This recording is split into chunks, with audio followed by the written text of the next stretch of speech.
बहुत दूर पहाड़ों के बीच बसा था एक प्यारा सा गांव, सूरजपुर। वहां रहता था नन्हा सा बच्चा, चिंटू। चिंटू बहुत जिज्ञासु था, हर वक्त नए नए सवाल करता रहता। तारे इतने चमकते क्यों हैं?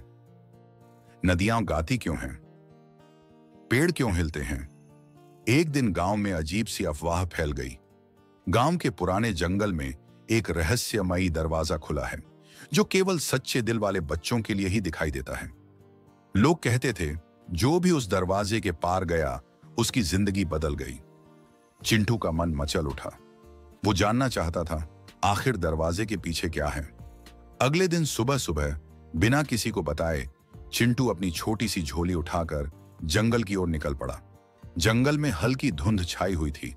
हर पेड़ जैसे कोई रहस्य बयां कर रहा था।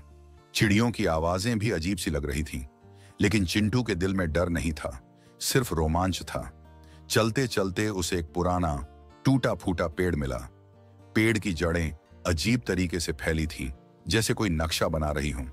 चिंटू ने ध्यान से देखा, एक रास्ता उन जड़ों के बीच से गुजरता था। हिम्मत करके वो उस रास्ते पर चल पड़ा। कुछ ही दूर चलने पर उसे दिखा एक बड़ा सुनहरा दरवाजा। दरवाजा धीरे धीरे चमक रहा था, जैसे उसे बुला रहा हो। चिंटू धीरे धीरे दरवाजे के पास गया। जैसे ही उसने हाथ बढ़ाया, दरवाजा खुद ब खुद खुल गया, बिना आवाज किए। अंदर एक चमचमाती दुनिया थी। आसमान गुलाबी था, घास नीली थी और फूलों से मधुर संगीत निकल रहा था।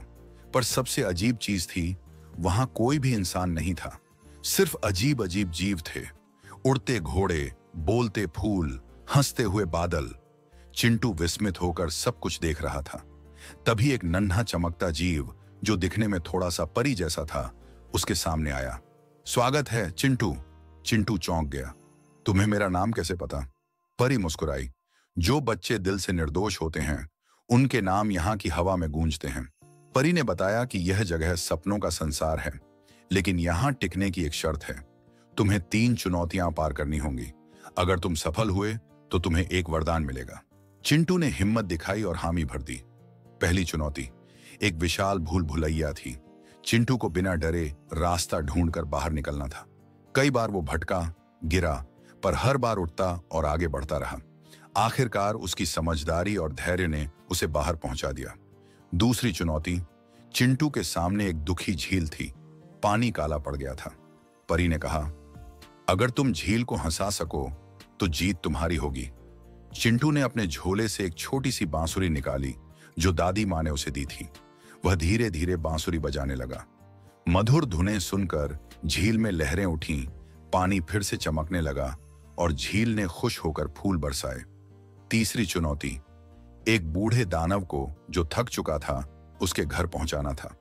दानव भले ही डरावना दिखता था, लेकिन चिंटू ने उसकी मदद की। अपनी छोटी सी ताकत से उसने दानव का हाथ पकड़ा और लंबी दूरी तक उसे सहारा दिया। दानव ने विदा लेते समय कहा, तुम सच्चे दिल वाले हो बच्चा। तीनों चुनौतियां पार होते ही परी ने उसे एक चमचमाती किताब दी। यह तुम्हारा वरदान है, परी बोली। यह किताब तुम्हें हर मुश्किल समय में सही रास्ता दिखाएगी। चिंटू ने खुशी से किताब थामी और आंखें बंद कर लीं। जब उसने दोबारा आंखें खोलीं, तो वो अपने गांव के मैदान में था। हाथ में वही चमचमाती किताब थी। माँ दौड़ती हुई आई और उसे गले से लगा लिया। चिंटू ने सब कुछ माँ को बताया, पर गांव के बड़े बूढ़ों ने हंसते हुए कहा, अरे वो तो बस सपना था। लेकिन चिंटू जानता था, वो सपना नहीं था। और हर बार जब वह किताब खोलता, उसमें से निकलती थी नई नई जादुई कहानियां, जो उसे और भी बहादुर और दयालु बनाती रहीं। सीख, अगर दिल सच्चा हो और इरादा नेक, तो दुनिया में कोई दरवाजा तुम्हारे लिए बंद नहीं रहता।